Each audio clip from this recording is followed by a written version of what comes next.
Good morning and welcome to the Hometown Morning Show with Tori and Kyle, and welcome to Mr. Richard Sherman. Sherman with a Z. Yeah, that's how everybody's going to spell it one day. S-Z-E-R-M-A-N, just no H, because we're creative. You We're don't just care. Like that. Yeah, I don't. As long as they get you. I like being unique. That's fun. I can always tell telemarketers when they call my house, so that's good. True.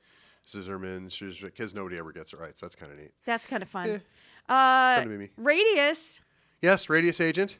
It's starting to sink in. Radius Agent. Yeah, for us too. It's actually going really well. It's been a really good partnership so far. We're really happy with it. So, but yeah, really happy with it. And the name, the word of the day is foreclosure. Foreclosure. Yes, Go. we were playing password earlier. Yes. Foreclosures.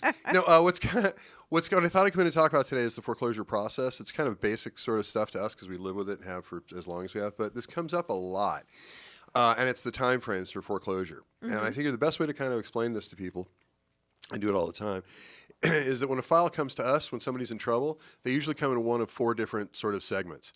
Either they're making their mortgage payment on time, and I know they're going to have a problem, but everything's on time at the moment, which is fairly easy. They've stopped making payments, but no notice of default, which we'll talk about in a second, has been filed, which is still a lot of options. Notice of default is filed. That's when we get most of our clientele, is when the bank has filed a notice of default. Now, what a notice of default is it's a lawsuit. It's the bank suing, saying that they're going to take your house for lack of payment. And when a bank files a notice of default, they have to wait 90 days before they can move to the next step, which would be the fourth category, which is notice of sale. So it's you default on the loan, you stop making the payment, the bank's usually going to wait 90 days, maybe more, then they're going to file a notice of default, which is, again, a lawsuit, and then they have to wait by statute at least 90 days, and then on the 91st day, although sometimes they take a little longer, but usually on the 91st day, they'll then file a notice of sale. And then they have 21 days after that, and then they actually do the sale. So it's 111 days from getting the notice of default. So please don't call me on day number 91 and say, what can I do? Because that is much, much more complicated. If you call me on day one, all sorts of stuff you can do. Right. But the further down that river you go, the further into the process you get, the fewer options you have. So it's really important that you get out in front of it because you're not going to miss it. They're going to send you 15 copies in the mail. It's going to come certified mail. The notice of sale they post. Do they on really your door. send you that many? They Yeah, just they keep do. hammering and hammering? Well, the and, laws in California okay. require that they send X amount for this and X amount for that. And so the banks just kind of go, and the servicers just kind of go nuts with it. And so they just send you a bunch of them. So if you get 5, 10, 15, and I'm not at all exaggerating in that. Don't call on the 15th. Yeah, please, just when you get those, just call us. We'll help you. It's easy. I know it's scary. I know you don't want to. Everybody comes to us. They kind of very sheepishly, like they've done something wrong. You didn't do anything wrong. It's not a big deal. It's very common. It's getting more and more common as time goes on. Why is it common? Why is this becoming so common? It's common because the amount of money that we all spend on our mortgage or rent, whatever it is for housing, and a large percentage of it is mortgage in our area, is ridiculous compared to the amount of income. Just this last little inflationary trend that we're on right now, the price of housing has gone up nearly 20% in the last 24 months. Wages haven't gone up 20%. So gasoline's gone up a lot more than that. Wages haven't gone up to keep up with it. Right. And whenever you get inflation like this, it leads to this. This is the boom and bust cycle of capitalism. And we should know better. We should know this by now. But you know, we're coming out of a pandemic. Nice to be here maskless today, by the way. Thank you. That's very exciting.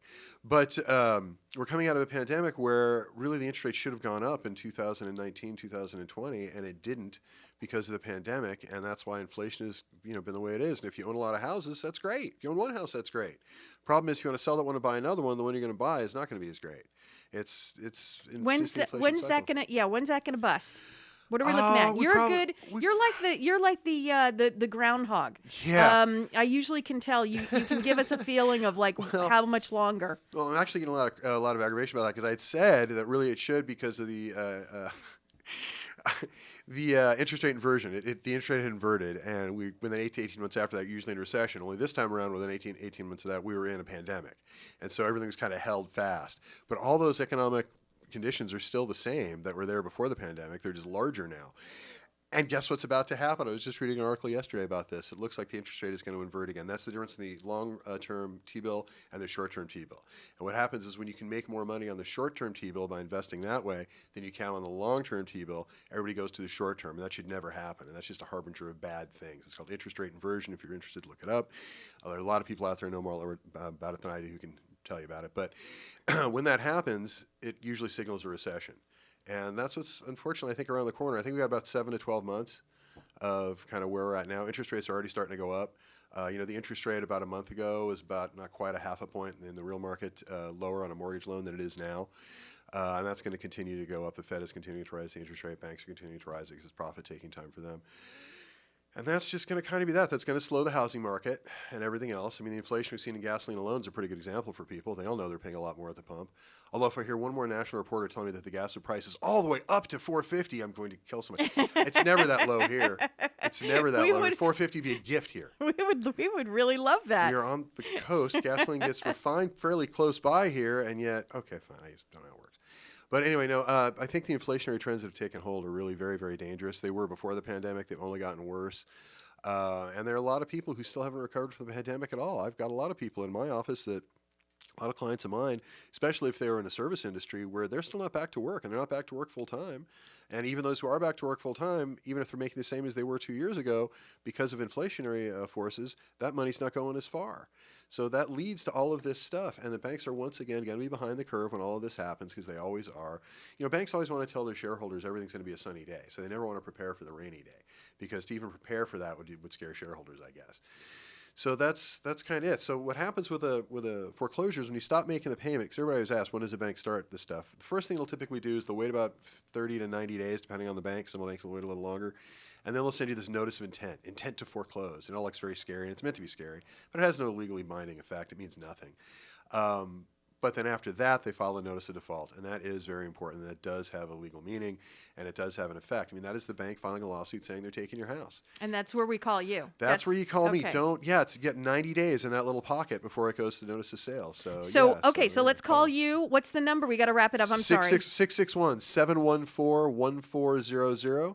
Again, 661-714-1400. And you can call me before you're in trouble. You can call me after you're in trouble. Whatever's going on, call me. I'll be happy to help you.